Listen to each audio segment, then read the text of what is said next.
Madam President, I rise in opposition to the bill that is before us. The bill is entitled an act making changes to the Connecticut Retirement Security Program. And I know that the good chairman just laid out some of those changes. And I certainly want to get into those changes and how they impact the existing program. But I think it's very important to start by recognizing where we are currently when it comes to this retirement savings program called MyCT Savings. And in my view, this was a wholly unnecessary program to begin with. I believe it's burdensome on employers. And frankly, I think it's been a failure. And I determined that based on just how prevalent its utilization has been. I have a few questions I want to start with, if I could. Through you, Madam President, can I just ask, what year was the law passed to enact this MyCT Savings Program? And then a subsequent question, which is, when did it finally go into effect? Through you. Thank you, Senator Kushner. Thank you, Madam President. This program was created via Public Act 1629, which was passed in 2016. In 2021, we piloted the program, and it was launched to the public in 2022. Thank you, Senator Sampson. Thank you very much, Madam President. So the law was passed way back in 2016, but it took until 2022 until we started actually actively pushing the participation in MyCT Savings. Can I ask what the holdup was? Why did it take 6 years for that to happen? Through you. Thank you, Senator Kushner. Thank you, Madam President. Of course, I wasn't in the legislature in 2016, and so I can't give you all of the iterations that we went through in terms of trying to establish a program for the public to participate in for savings accounts like this.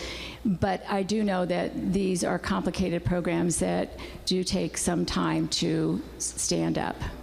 Many of our state programs have taken years to stand up. Thank you, Senator Sampson. Thank you very much, Madam President. Yeah, I mean, I don't disagree that sometimes creating a new bureaucracy and a state program like this might be difficult and time-consuming, but we're talking about a long period of time. Other programs, the Paid Family Medical Leave Act was, I think, up and running within 2 years. I think some other similar programs, paid sick days type programs and so forth, which might need a little less state personnel to supervise and so forth. I think that might be the case there, but still up and running very, very quickly. This one took a long time. And so if you're going back to 2016, and today is the 1st of May, 2025. You're going on 9 years that this law has been in effect. Through you, Madam President, how many employers and employees are currently enrolled in this program? Through you. Thank you, Senator Kushner. Thank you, Madam President. Through you, I do want to address an earlier question. I suspected and have confirmed that when this bill was first passed, it was first passed as a study, and there were a group of people brought in to figure out what's the best way to offer the program. And so it did take a number of years just to establish what was the best way to adopt this program. As to the number of employers that are enrolled in the fund, there are, as of, and this is information from 2024, it's somewhat larger now, but as of 2024, there were 6,696 employers. Thank you, Senator Sampson. Thank you very much for that information, Madam President. I hope that the good senator was going to share with me the number of employees also. Through you.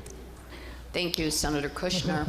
Thank you, Madam President. Through you, there are 30,127 employees that correspond to the 6,696 employers. Thank you, Senator Sampson. Thank you very much, Madam President. And let me get this straight. This is a mandatory program that's supposed to apply to every employee in the state of Connecticut and every business in the state of Connecticut, although I do believe there are some exceptions for public sector employees. Am I correct about that through you? Thank you, Senator Kushner. Thank you, Madam President. No, you're not correct in that you didn't recognize that any employer, first of all, only employers with 5 employees or more are required to participate or eligible to participate in the program. Additionally, any employer in the state of Connecticut who has an alternative retirement program, whether it's a defined pension plan or a defined contribution plan or a 401k plan, if an employer has an alternative retirement savings program, then they are not required to participate in this program. They're not eligible to participate. Thank you, Senator Sampson. Thank you very much, Madam President. I appreciate that clarification. I am aware that this only applies to folks that don't already have some sort of contribution plan. At least that is what is stated in the bill. I don't know if that's how it works in practice, and we're going to get into that conversation in a moment.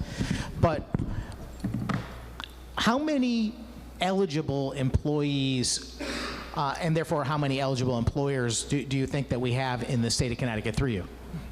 Senator Kushner.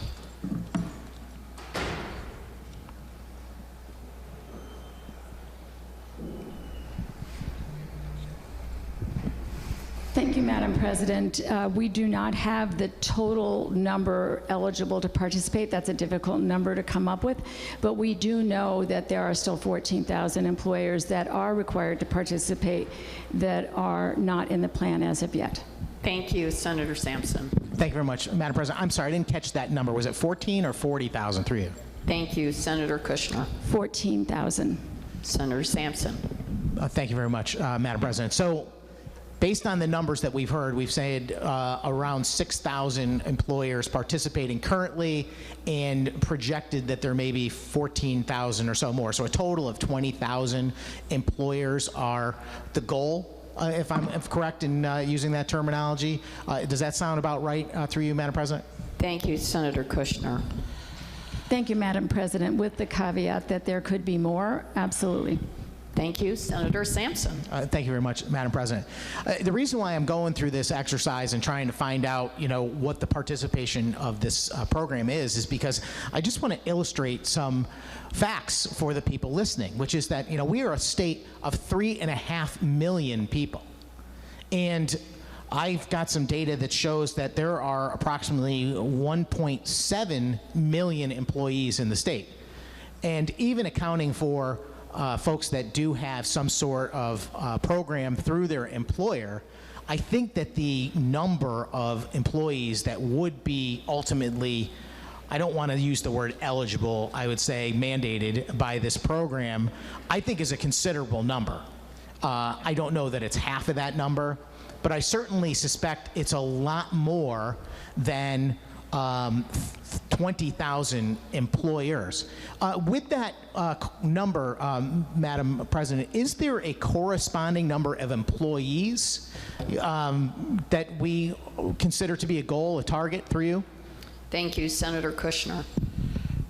Thank you, Madam President, and through you, perhaps I misspoke when I agreed with your question as to whether that was the goal or the target, because I don't think we have any evidence that suggests that we have a goal or target. We have a goal and a target, not in terms of numbers, but in terms of reaching all of those workers in our state who currently don't have any retirement savings program eligible through their employer. And we have limited that group by saying that it's employers of 5 workers or more. And I think that's truly our goal, because our goal is to make sure that workers in the state of Connecticut are saving for their retirement. Because if they don't save for their retirement, we know that there's an incredible cost to them and their families, but there's also a cost to the state, because people who cannot live on their Medicare or can't live on their Social Security funds are often in dire need of support from the state. So I don't want to limit it to a number. I don't think that's appropriate, because we really are, this program was designed to encourage every worker in the state of Connecticut to save for retirement. Thank you, Senator Sampson. Thank you very much, Madam President. I appreciate some of the rhetoric we just heard, and I'm not even in disagreement that we would like to encourage people to save for retirement. The issue is not about whether we think that it's a smart idea for people to save for retirement or whether or not they should be encouraged to do so or any of those things. Those are laudable goals. But the bill is not about that. The bill is a mandate on businesses and employees in the state to follow a set behavior that the legislature imposes upon them regardless of their free will and their own decision making. That is the concern. That is the public policy issue at hand. And that is the thing that I am standing up trying to ascertain whether or not there's a significant public benefit here. And I don't see it, frankly. And we're going to get into a few of the reasons why, but I'm just trying to lay down the groundwork. And from what we've heard, I believe that if you're talking about a state that has 1.7 million employees, and at the moment, after many years of being in law and effect, we've only reached around 30,000 employees at this point. I would say that something is failing. I'd say that this program is clearly not working in its current form. And I understand that we're here to make some changes to the policy, but I don't see that those changes impact the underlying problem, which is that there is a failure for people to participate in this. And I can understand why. Because in my view, what's happening here is the state of Connecticut is attempting to set up a parallel business structure and opportunity to what the private sector offers, which for me is problematic anyway, because I don't think that the state, and that includes any state entity, whether it's a town, a state, or a country, should be interfering with private business. The private employers, the private entities that offer financial services and financial products, especially when I don't believe that the expertise exists.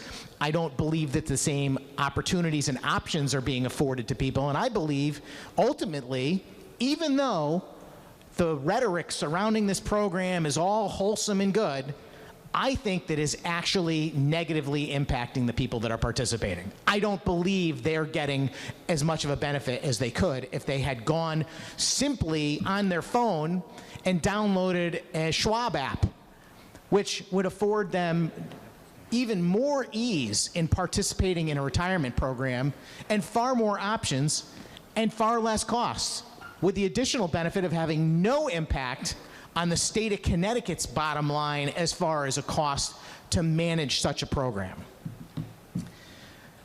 So, during the committee debate that we had this year on this bill, the current comptroller who oversees this program, Sean Scanlon, who I have known for a number of years. We used to work together on the insurance committee. We had a great relationship. I have tremendous respect for Comptroller Scanlon. I think he does a great job in many respects, but I happen to disagree with him on this particular issue.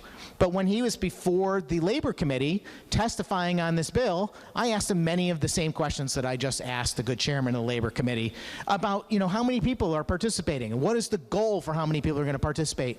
And he told me the goal was to get to 100,000. And for me, that is a sincere waste of the taxpayers' energy and money, because that is a tiny, tiny fraction of the employed individuals in this state.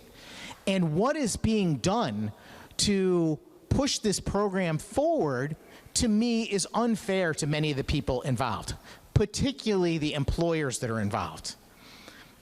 Through you, Madam President, how does this program work? Does this program require employers to enroll their employees through you? Thank you, Senator Kushner. Thank you, Madam President. Through you, this program requires employers to provide to the Comptroller's office a list of all the employees, and they are then provided with the enrollment. And during that enrollment process, they have the opportunity to opt out. Should they opt out, they are not in the program, the individual worker. Should they remain in the program, then they receive regular reports on the program throughout the year.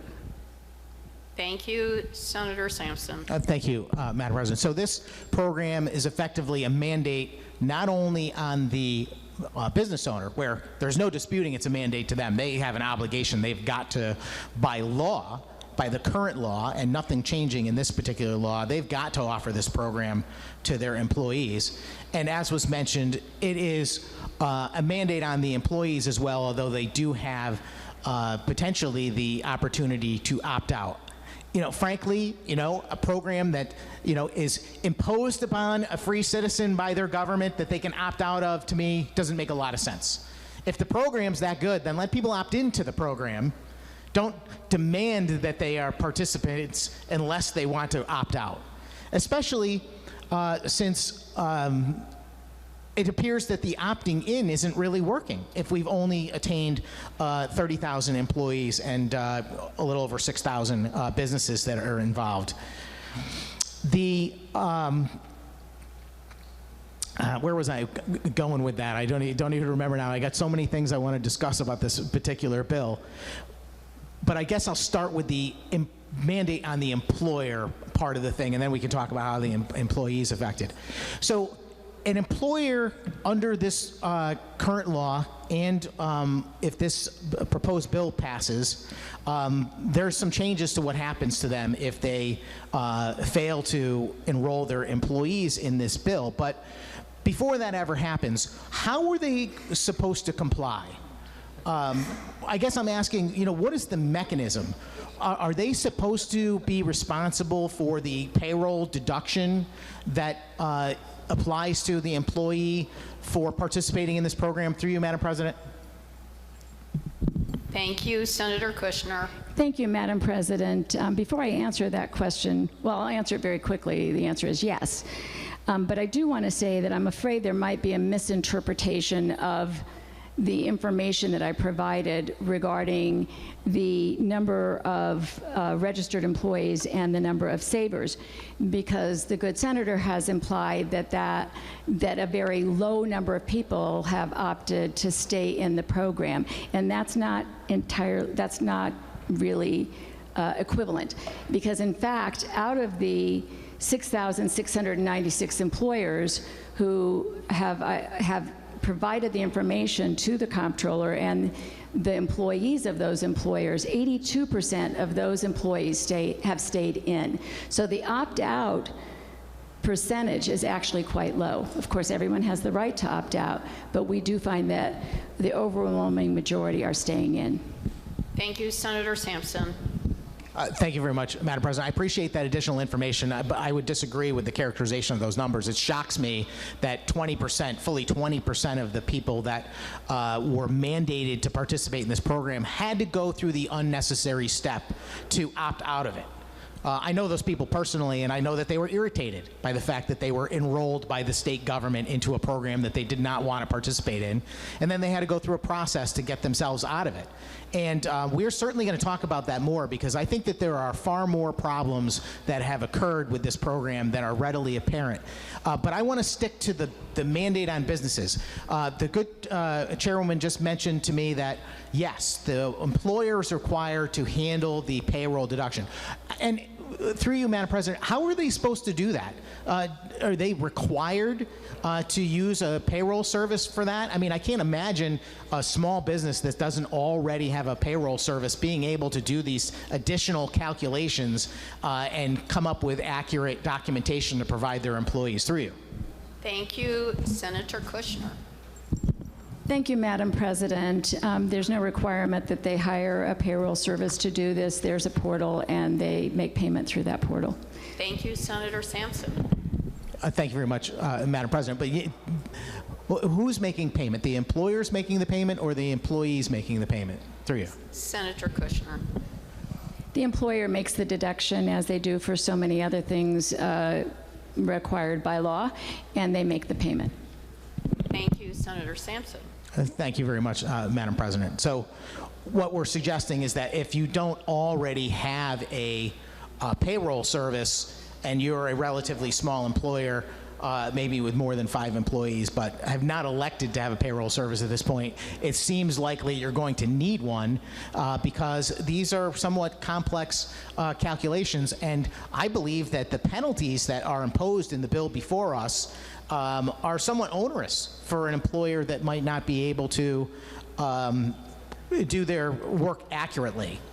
And I want to get into that, but again, I want to stick with the burden on the employer first for a moment, which is that they are already in Connecticut, frankly, and you know this legislature over the recent years has passed a great many burdens on employers in the state of Connecticut, and we are well known throughout the country. Certainly when it comes to larger corporations that have to make choices about where to place their facilities. When people mention Connecticut in those arenas, they say, no, we're not going to go to Connecticut. Connecticut is a place that notoriously is not welcoming to the business community. There's far too many regulations. There are impositions put on businesses. I know this firsthand because I serve as the Senate ranking member of the Labor Committee, and each year there are dozens of bills passed out of that committee that would put more and more requirements on business, interfering with private contracts, requiring them to provide certain types of notices to the state of Connecticut, more documentation, more licensing fees, and so on. And these things have a cumulative effect, to the point where whenever you look at any business-related publication and they are grading states on whether or not they are appealing to the business community, we always end up in the bottom few. Sometimes we are dead last, 50th on business friendliness. And I'd like that to change. I think that if we truly want to see the people of our state flourish, one of the ways to do that is to make sure that there's a lot of opportunity for jobs. And the way to do that is to encourage businesses to think that Connecticut is an appealing place to do business. And for me, this right here is an imposition on businesses that's wholly unnecessary. What exactly does any industry in this state have to do with this program? The answer is nothing. Their employees, many of them are already offering, as a term of employment, some sort of retirement benefit, but that's their choice. That is a decision that they make on their own to attract employees. And when it comes to the employees themselves, any person within the sound of my voice can get a retirement account for free over the phone or over the internet or on their phone in a matter of moments. I have a Schwab account on my phone. I'm no expert in investing, but I was able to find several very, very easy to follow vehicles. They have all kinds of things out there. They have companies that will take change in your other transactions and put it into a retirement. You could actually buy mutual funds, or you could buy an IRA account right with your phone in a matter of moments. And most importantly, you are going to be dealing, if you actually open a legitimate brokerage account, with somebody who actually is a professional that is licensed to do so, and they're going to be able to offer you a multitude of options. What type of products, through you, Madam President, does this My CT Savings offer? Through you. Thank you, Senator Kushner.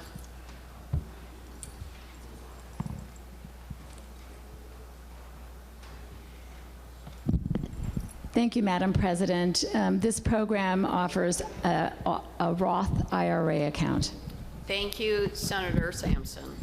Thank you very much, Madam President. I'm wondering if the good chairman can explain to me what that means. I understand it's a retirement account, but what is a Roth account? Through you. Senator Kushner.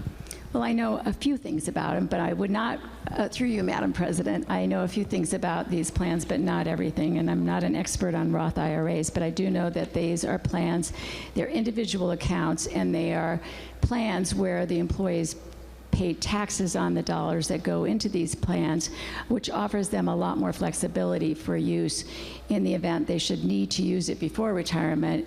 It does serve as a savings account that they can withdraw from without penalty or without paying taxes. Thank you, Senator Sampson. Thank you very much, Madam President. I appreciate that answer, although it's not nearly as specific as I would have liked, because I do know, and I'm not an expert on this subject either, and I'm certainly not expecting the chairman of the Labor Committee to have the same knowledge of somebody who's in this business professionally.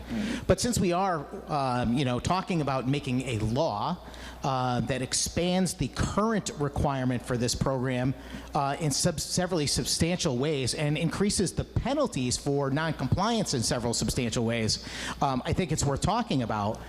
And the issue I have is that my understanding is that there is other forms of retirement accounts outside of a Roth IRA. There's also what's known as a traditional IRA. And is it the opinion of the chairman that because the MyCT Savings Program only offers a Roth IRA, that is what is most beneficial to the people of Connecticut that are required to participate in this program through you? Thank you, Senator Kushner. Thank you, Madam President. Through you, it is my opinion, but more importantly, it is the result of comparisons that have been done by the Comptroller's Office and those involved in the study that started this plan, that these are the best programs, the best plans to offer by a state-sponsored retirement savings program. And in part, I think that's because the traditional IRA that you spoke about, in that plan, it is pre-tax dollars. So the dollars that you put into one of those accounts, if you were to take them out at any time, you would have to pay taxes on them and often penalties. And that is not, doesn't afford the greatest opportunity for portability. These Roth IRAs are also portable accounts, so if an employee were to leave one employer with the MyCT Savings Program and go to another employer with that plan, they would be able to seamlessly transfer and continue making payments into that, their own personal Roth IRA. Additionally, they can be rolled over into other programs that an employer sponsor might have, or as I mentioned, they could be withdrawn at any time if the employee feels the need, the financial need to make a withdrawal. Thank you, Senator Sampson. Thank you very much, Madam President. I appreciate the opinion of the good chairwoman, and I also appreciate her confidence in offering it. And I would just suggest that, that's part of the problem here, is that you have laymen, and not just the chairwoman herself, who I certainly respect, but also the comptroller, and as far as I know, the members of the comptroller's staff. These are laymen. These are people that are not licensed in the selling of financial products or securities.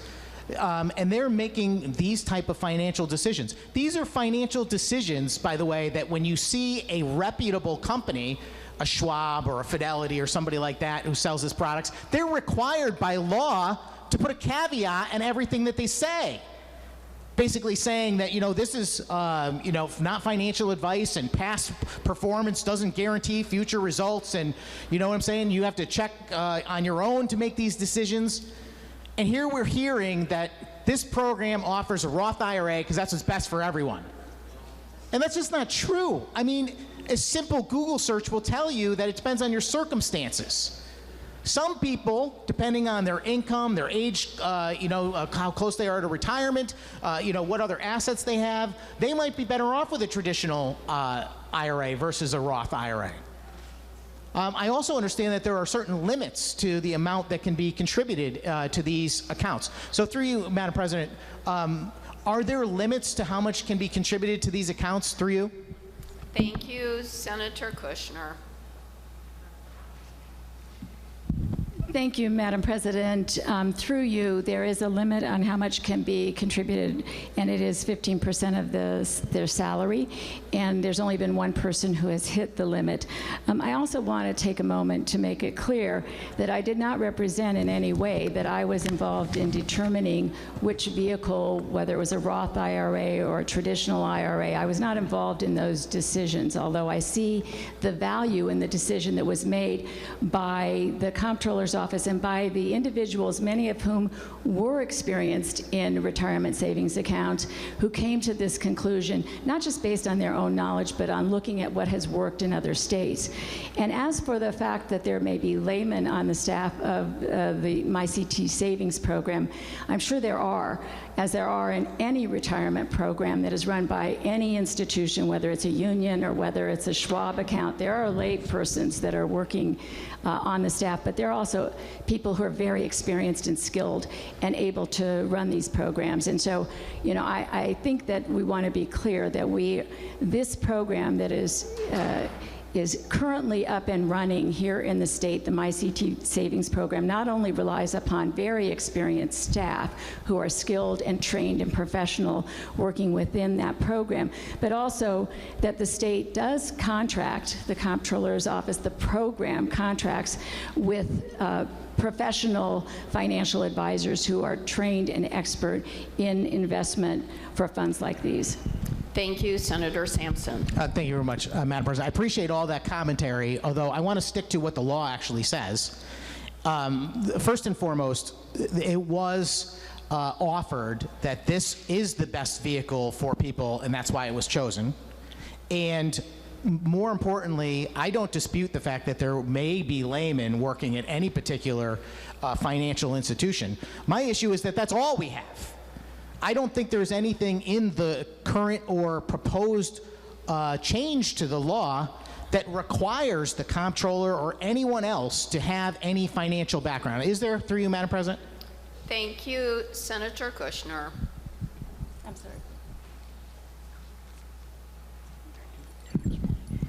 Thank you, Madam President. Through you, this program, as I'm sure we're going to get to, and we've talked about in previous years, the comptroller is the fiduciary, and that requires him under state and federal law to have certain obligations.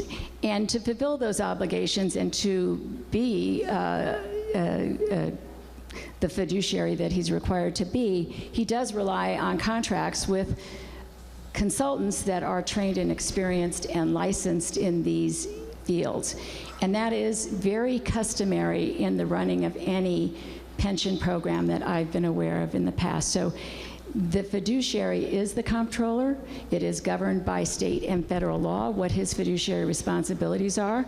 If he were to fail, or if he was suspected to have failed in his fiduciary responsibilities, he can be investigated and he can be sued by the Attorney General, or by any individual, by the way, as well. Thank you, Senator Sampson. Thank you, Madam President. I appreciate that answer, but it doesn't really correspond to the question I asked, which is there anything in the current statute or proposed bill before us amending the existing law regarding the MyTC savings program that requires that because of the financial planning aspect of this program, that the saver, as we've described them, the employee that's participating in this program, is there anything that requires them to come into contact with someone who's actually licensed to sell these products through you? Thank you, Senator Kushner. I'm not sure if I understand the question correctly through you, Madam President. I would like to ask for clarification. Is the question whether an individual participant in the program, so one of or all of the 30,000 employees that are participating in this program, must come in contact with a licensed financial advisor? I'm not sure what the question really is getting at. Thank you, Senator Sampson. Thank you very much, Madam President. I appreciate that. Well, let's put it this way.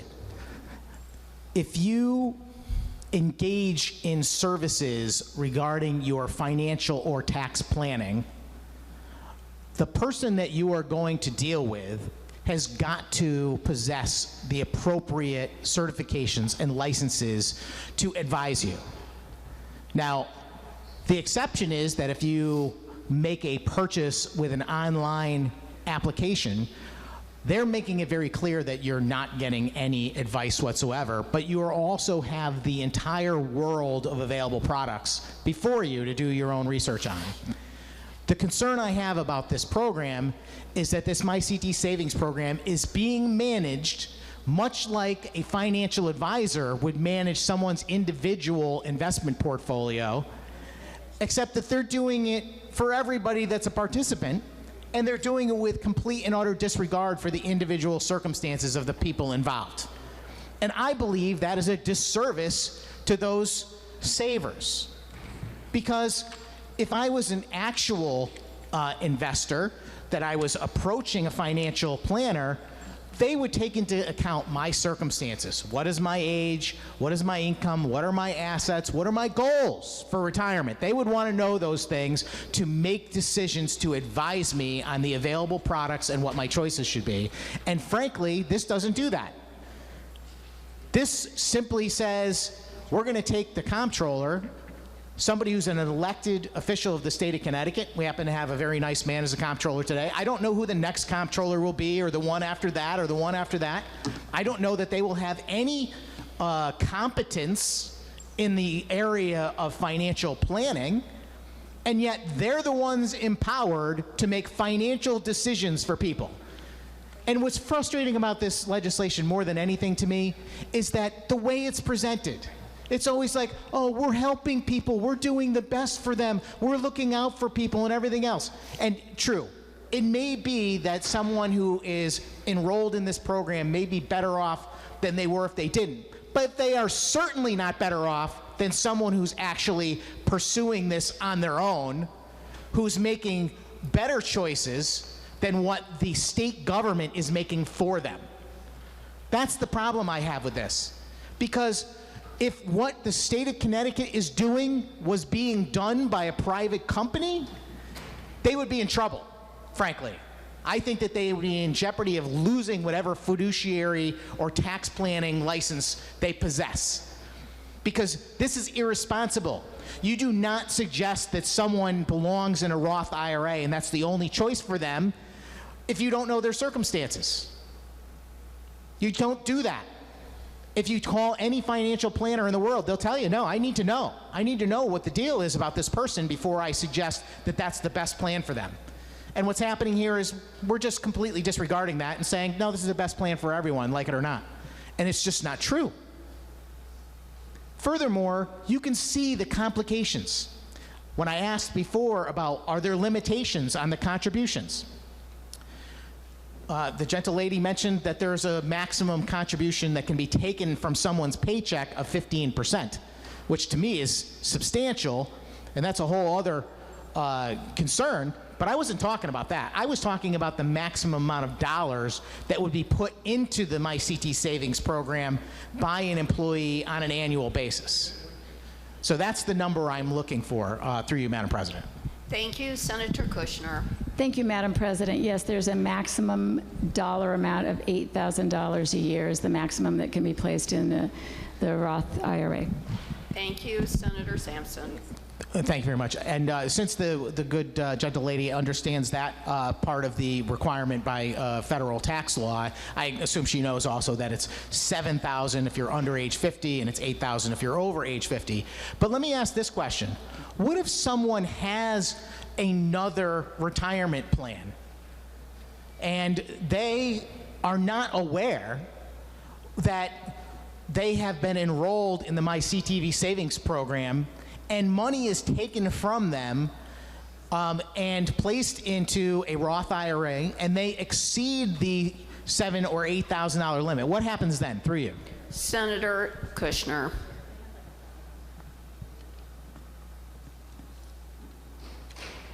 Thank you, Madam President. Through you, that would only be a problem if they had another identical or another Roth IRA account. If they had a 401k account, for instance, somewhere else, that would not be a problem. Thank you, Senator Sampson. Thank you very much, Madam President. I'll just point out that that's incorrect. That's just wrong, factually wrong. You are only allowed to invest 7 under age 50 or 8,000 over age 50 into either or. You can't put 7 in one and 7 in the other. You're not allowed to do that. And the reason why I ask these questions is because I'm trying to illustrate that there are professionals in this world that operate in the private sector that sell these products. It is completely, in my view, unacceptable for the state government to be competing with them without having to fulfill the same requirements.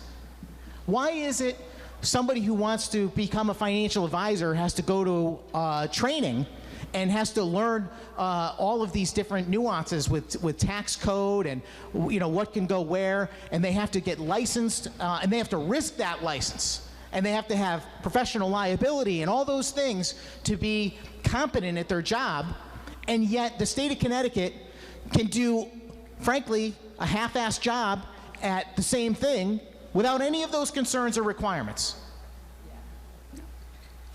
For me, that's the problem here. Don't suggest that you're helping people when you're offering them a cheap substitute and you're expending taxpayer dollars in the process, and you're limiting their potential for having the best retirement outcome that they can, because they might not be in the best retirement vehicle. That is extremely frustrating. I want to ask about a couple of other things in this bill.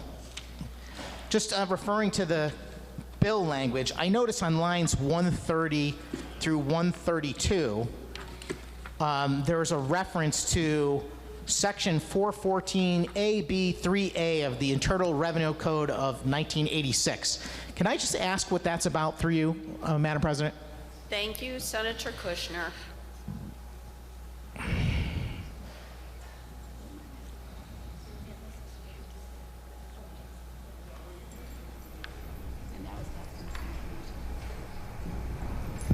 Thank you, Madam President. Through you, that reference is to what is known as the Secure 2.0 program that was passed by federal law in 2022. Thank you, Senator Sampson. Thank you, Madam President. I appreciate that, but what is the significance as regard to this bill that's before us, through you?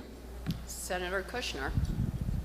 Thank you, Madam President. Through you, this bill will provide that the MyCT Savings Program will implement the measures that are outlined in Secure 2.0 in running this program. So that means that we're looking at federal law and what was enacted in 2022 for private 401k type plans. Thank you, Senator Sampson. Thank you again, Madam President. I apologize for continuing to ask the same question kind of repeatedly and in different ways. It's just that I still don't understand what the significance is. I mean, there's a reference here to the IRS code, and I understand this has to do with a law passed on a federal level in 2022. I get all that. What I'm saying is, this reference in this bill, what does it do? Through you. Thank you, Senator Kushner. Thank you, Madam President. Through you, that code states the minimum contribution percentage, and in general, an eligible automatic contribution arrangement meets the requirements of this paragraph if the uniform percentage of compensation contributed by the participant under such arrangement during the first year of participation is not less than 3%, not more than 10%, unless the participant specifically elects to not have such contributions made or to have such contributions made at a different percentage. And effective for the first day of each plan year, starting after each completed year of participation under such arrangement, such uniform percentage is increased by 1 percentage point to at least 10%, but not more than 15%, unless the participant specifically elects not to have such contributions made or to have such contributions made at a different percentage level. Thank you, Senator Sampson. Thank you very much, Madam President. That's exactly what I was looking for, and I appreciate that. And I do understand, but I would like to clarify what this means in practice. The language that is contained in this federal law, effectively, because it's in this proposed bill, is now going to apply to the comptroller's authority to determine how much money is withheld or deducted from an employee's paycheck. Is it my understanding that once, am I correct about this, that once an employer enrolls an employee, that deduction can begin immediately without the employee consenting? Through you. Thank you, Senator Kushner.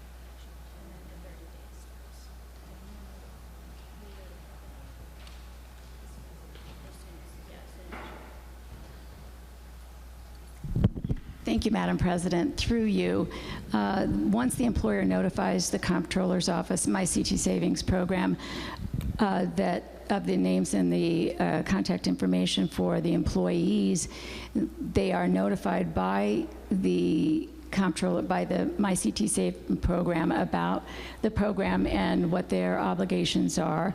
And they, after they elect or to opt out or from the time they are notified, they have 30 days prior to making any determination. Is that correct? Hold on a second. It's 30 days before any deductions begin. Thank you, Senator Sampson. Thank you very much, Madam President. So I just want to understand this. How is the employee notified that the payroll deduction will begin? Through you. Senator Kushner. Thank you, Madam President. Once the program is notified of the employees and their contact information, they are sent enrollment and information from the program, and that could be either electronically if they provided their email address, or it could be by mail. Thank you, Senator Sampson. Thank you very much, Madam President. And presumably, if the person doesn't read their mail or their email, these deductions can continue until at which point they discover that these payroll deductions have been made. Am I correct about that? Through you? Senator Kushner. Thank you. Through you, Madam President, they begin after 30 days. Thank you, Senator Sampson. Thank you, Madam President. Yeah, so if you're listening to this, I hope that it's very clear that what's going to happen here is that the comptroller is going to determine how much that they want to take out of your paycheck. And according to the language that we just discussed that's from the federal law, it's not less than 3 and not more than 10% in the first year. And then after that, it's going to increase 1% a year up to not less than 10, but not more than 15% of someone's pay. And I think it's also quite possible, and I'm sure it's happening right now, that people are having this money deducted from their pay without their knowledge, because it happens automatically, effectively. As soon as the employer reports their employees to My CT Savings, that money starts being taken out. And yes, there's a notification process, but it's not the type of notification process that asks, "Dear Mr. Smith, dear Mrs. Johnson, would you like to have this money taken out of your pay for this retirement account?" No. It's a notice to say that it's already happened, and if you want to opt out, you can. Is more than one notice provided after this happens? Through you, Madam President? Thank you, Senator Kushner. Thank you, Madam President. Yes, more than one notice is provided. Thank you, Senator Sampson. Thank you very much. Can I get more of a description than that? How are these savers or these employees notified? Thank you, Senator Kushner.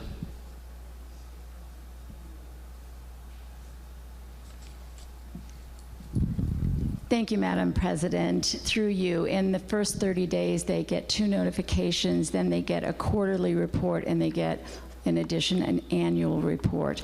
Also, when the 1% increase goes into effect annually, they also get notified at that time that it's being increased. Thank you, Senator Sampson. Thank you very much, Madam President. Is there anything in the existing statute or the proposed bill that explains how that notification is to be made, whether it is by mail or electronically? Senator Kushner. Thank you, Madam President. No. Senator Sampson. Thank you very much, Madam President. So it's not required by law. This is just presumably what the good chairwoman's understanding of the current process is. But there's nothing suggesting that that might continue, and there's nothing guaranteeing that the employee ever sees it or acknowledges it. And my concern here is that, number one, I think that that's inappropriate. I think that whenever you're going to take money out of someone's paycheck, you should tell them in advance. That's just me.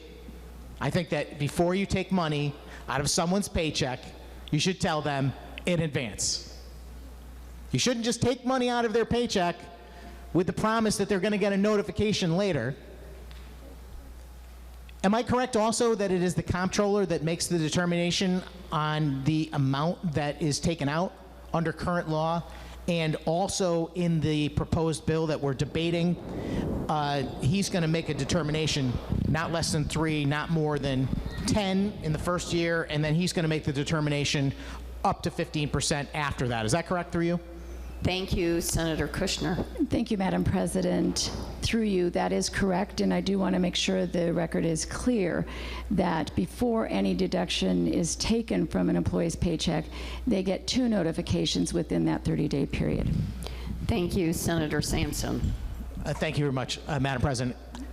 Just, I appreciate that, and I think it's great that there's at least 2 notices, but for me, I don't think it's adequate, because I know for me, I go home every day when I leave the Capitol, you know, and I get home and I have a mountain of mail every day. And I'll tell you that most of it is junk mail.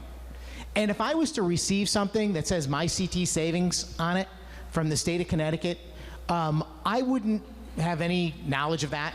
I wouldn't think this has anything to do with me.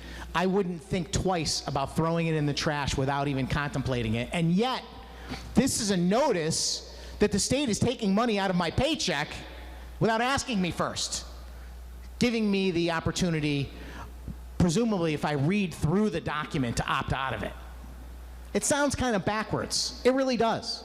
It doesn't sound like an appropriate way of doing business. I don't know that a private business could ever get away with saying, well, I'm taking money out of my friend Nick's paycheck, you know, and I'll just send him a letter that if he wants me to stop taking that money, he can let me know.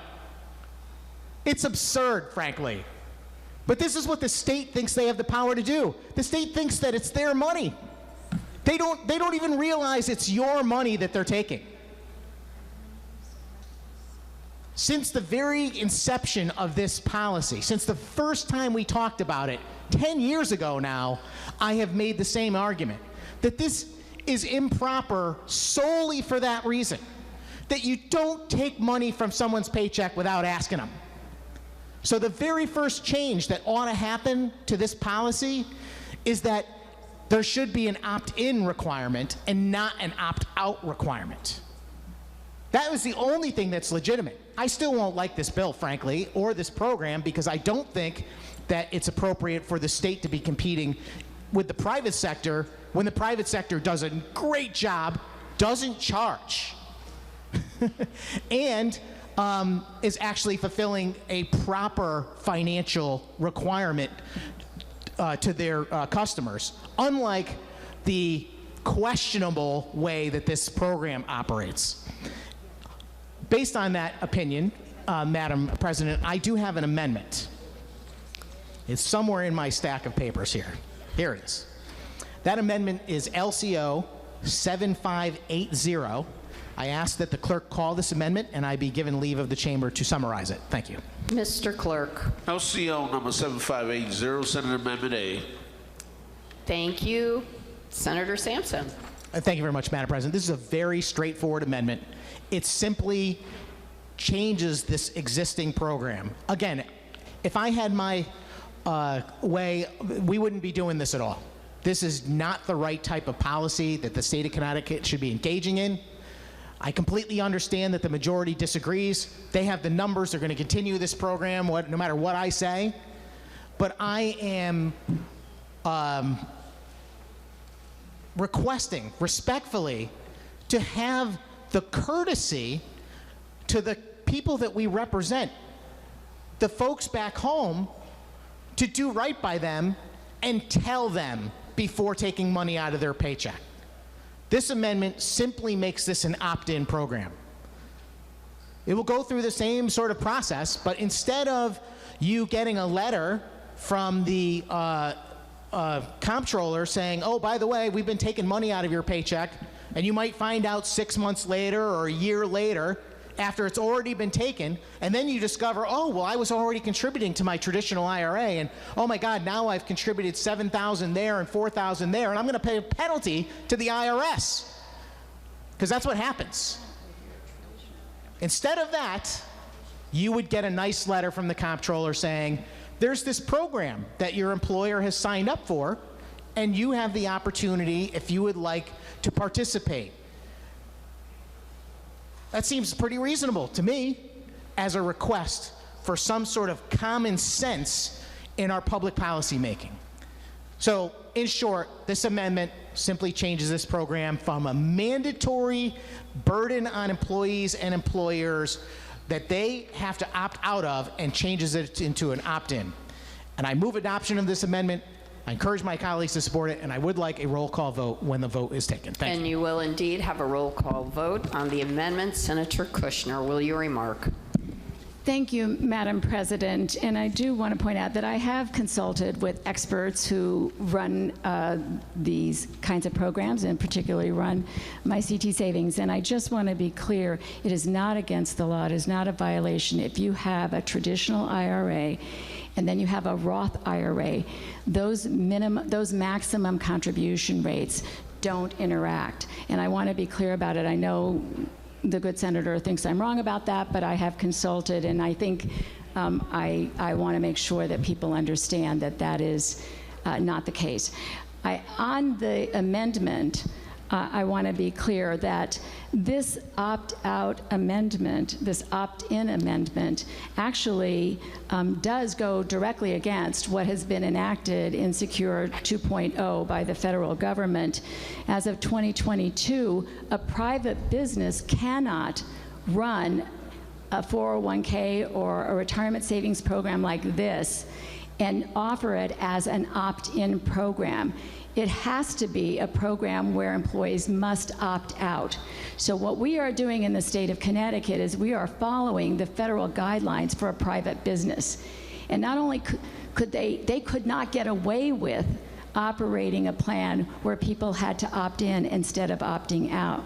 And so I urge my colleagues to vote no on the amendment. Thank you. Will you remark further on the amendment?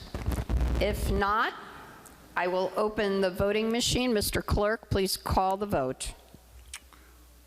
An immediate roll call vote has been ordered in the Senate.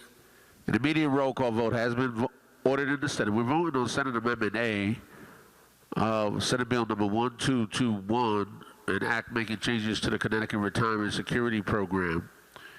An immediate roll call vote has been ordered in the Senate.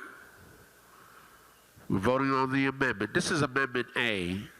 Substitute for Senate Bill number 1221, an act making changes to the Connecticut Retirement Security Program. We're voting on the amendment. Voting on Senate Amendment A, Senate Bill number 1221, an immediate roll call vote has been ordered in the Senate.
Have all the senators voted? Have all the senators voted? The machine is locked. Mr. Clerk, kindly announce the tally. Senate Amendment A of Senate Bill 1221. Total number voting 36, total voting yea 10, total voting nay 26. Absent not voting 0. Amendment fails. Will you remark further on the bill? Senator Sampson. Thank you very much, Madam President. Unfortunately, I'm not surprised, but again, disappointed. That was a very simple point. You know, the amendment was really simply about what you think is an appropriate role for the state of government when it comes to the people of Connecticut and their paychecks. All I was asking is that the state respect people enough to ask them first before taking money out of their paycheck. That's what the amendment was about. And everyone who voted yes, thank you for your vote, for respecting our constituents, the people that we represent, for doing the right thing and respecting that it's their money and not ours, and they should make the determination about what to do with it, not the people in this room. But I am disappointed that that amendment did indeed pass. And I want to just go back to the one bone of contention that apparently I have with the good senator, the esteemed chairman of the Labor Committee, who I do have tremendous respect for. But I do believe that we have a significant disagreement over what the federal law is regarding financial contributions. And I'm going to discuss that in a second. But I do think it's super important for people to go look it up for themselves and find out what the law actually says. I think you're going to find out that I'm right. I also think that it's a very important illustration of what I've been trying to say through this entire debate, which is that when it comes to investing money for your retirement, an incredible set of decisions that people make about their own future, that they make with their own wisdom and decision-making power they have as free citizens, that should be maintained. And it should not be replaced by a mandatory government program that imposes it upon you who doesn't even know what the requirements are. It is true that you can donate to both a traditional IRA and a Roth IRA, and that the limit for each of those is $7,000 currently per year, up to age 50, and $8,000 per year. But you cannot max out in both of them. You could put half the money in one, or almost all the money in one, and put some of the money in the other, but you cannot exceed that limit. That is the fact. I encourage anyone to look it up. I know this issue very, very clearly, and that is, in fact, the case. And it concerns me that the proponents of this legislation are not aware of that, and yet insist that the limited offerings that are part of the MyCT Savings Program that are determined outside the confines of this bill, they are just decided by the bureaucracy. Whoever happens to be sitting in the comptroller's seat is going to make this decision along with his staff.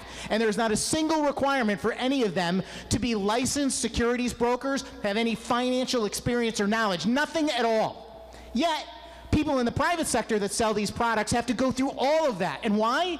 Because they're dealing with important life-changing decisions, and that's the way it ought to be, to protect our constituents.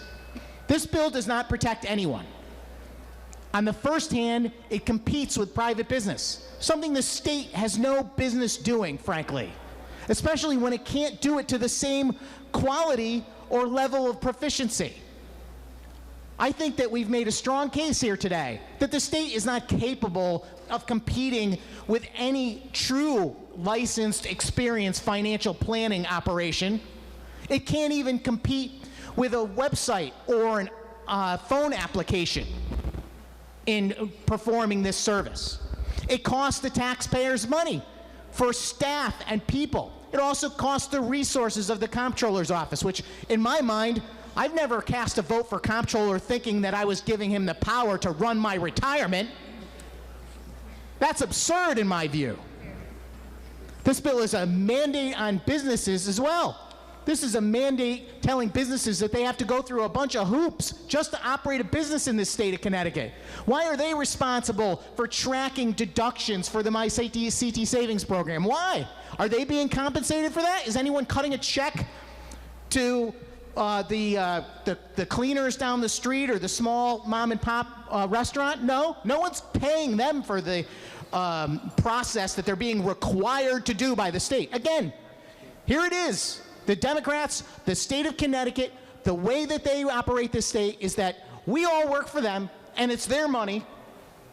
We don't get to decide anything for ourselves. They will take the money out of your paycheck. You have to go through the trouble of finding out about it, maybe, and then you got to decide to take it back or opt out of the program.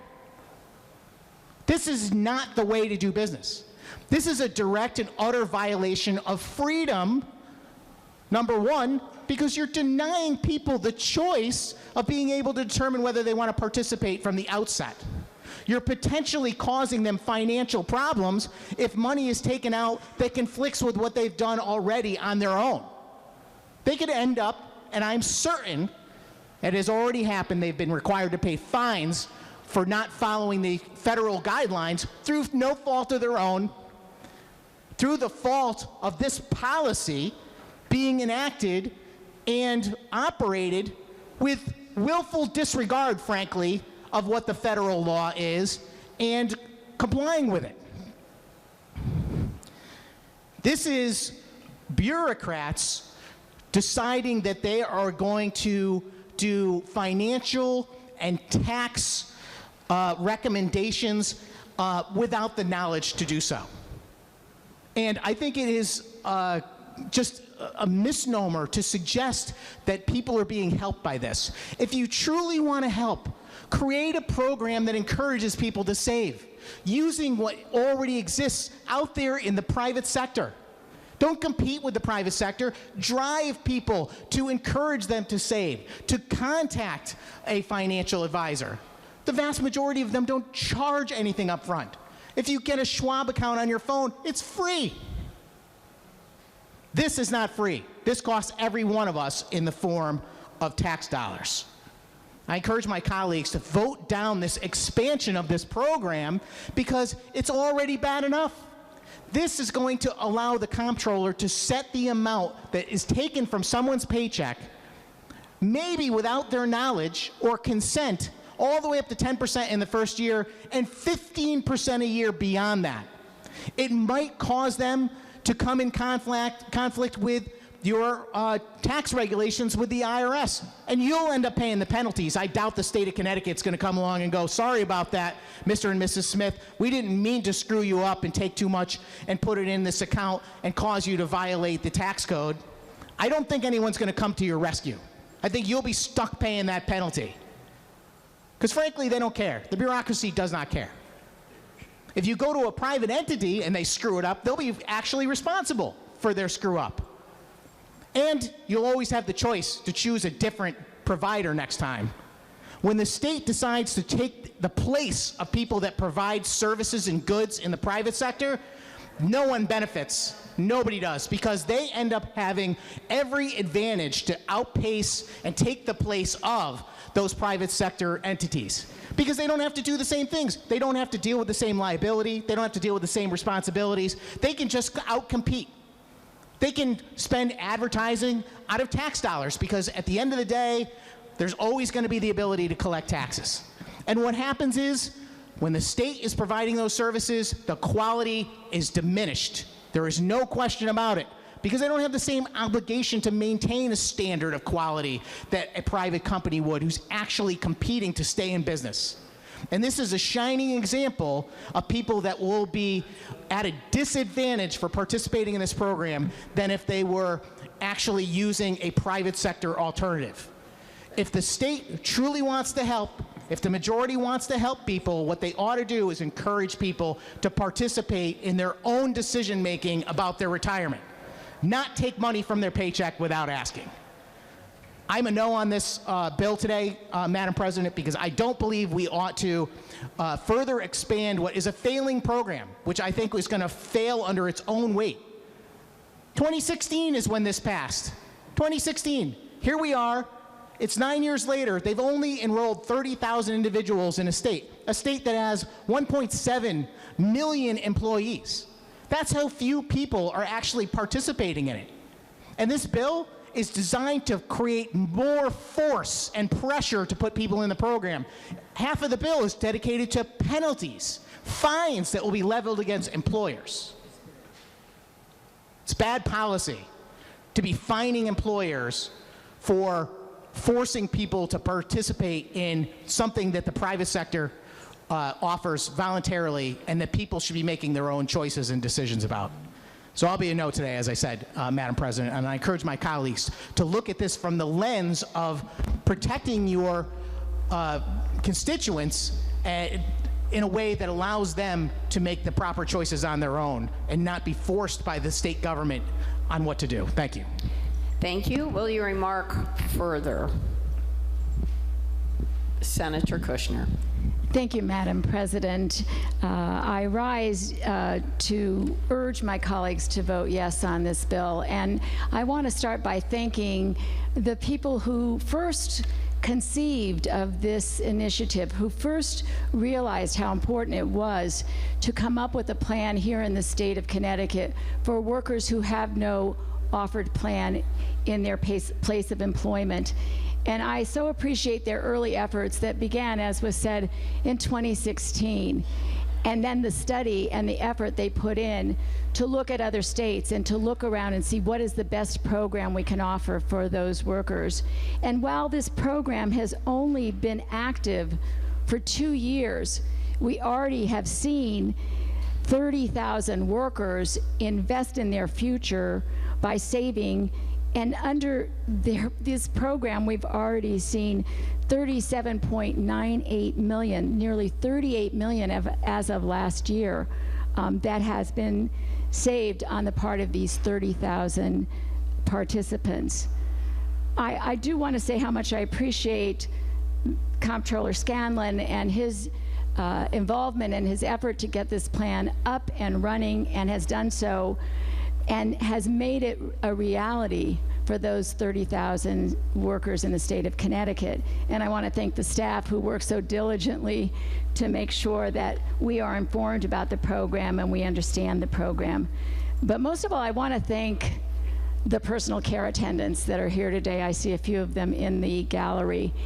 And for the last several months, they have been up here every day talking to legislators about the importance of having MyCT Savings available to personal care attendants. And their efforts has really sharpened the debate. Their efforts have really informed me and my colleagues. And it is really our responsibility to listen to the people and to hear what they're saying and to understand how important this program is for all of them and for the others like them that now will have the opportunity to save for their retirement. And so I'm very proud of this legislature and what we are accomplishing by moving this bill forward. And I urge all of my colleagues to vote yes on this important piece of legislation. Thank you. Will you remark further? Will you remark further? If not, the machine is open. Mr. Clerk, please announce the vote. Immediate roll call vote has been ordered in the Senate. The immediate roll call vote has been ordered in the Senate. We are now voting on the bill. This is Senate Bill number 1221, an act making changes to the Connecticut Retirement Security Program. An immediate roll call vote has been ordered in the Senate on Senate Bill number 1221. We are now voting on the bill. An act making changes to the Connecticut Retirement Security Program. An immediate roll call vote in the Senate.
Immediate roll call vote has been ordered in the Senate. We're voting on Senate Bill 1221.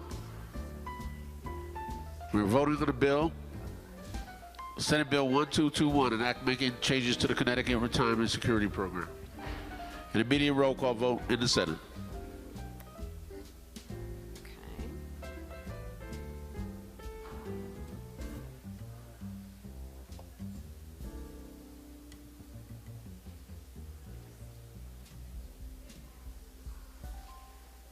There's no session.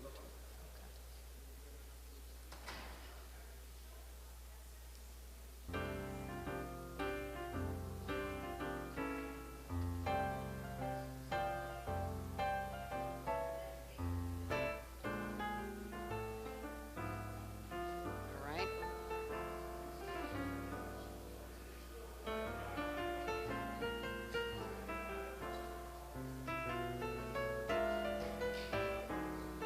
All right, what's happening here? Come on.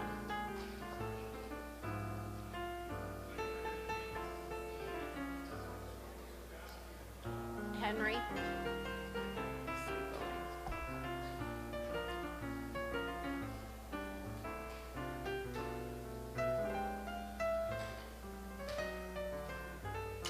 Okay, so we need Harding, and we need Summers.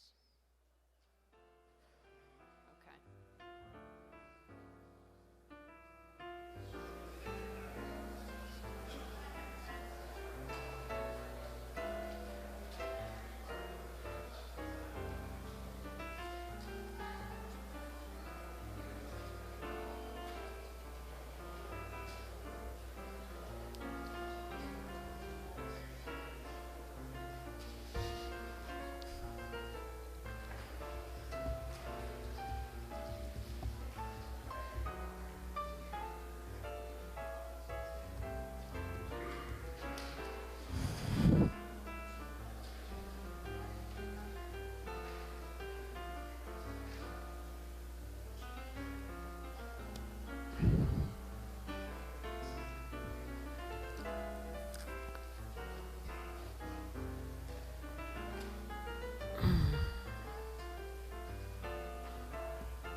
Immediate roll call vote has been ordered in the Senate. An immediate roll call vote has been ordered in the Senate. We're voting on Senate Bill 1221.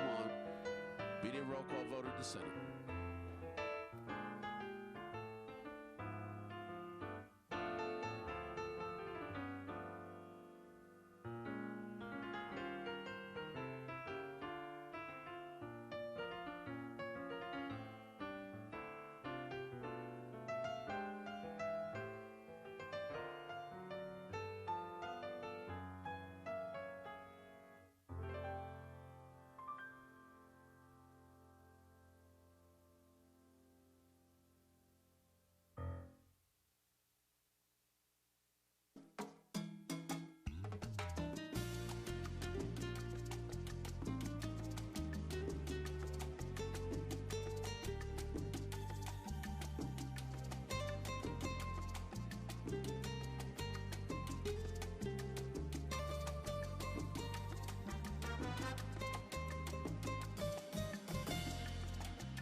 The machine is locked. Mr. Clerk, please give us the tally.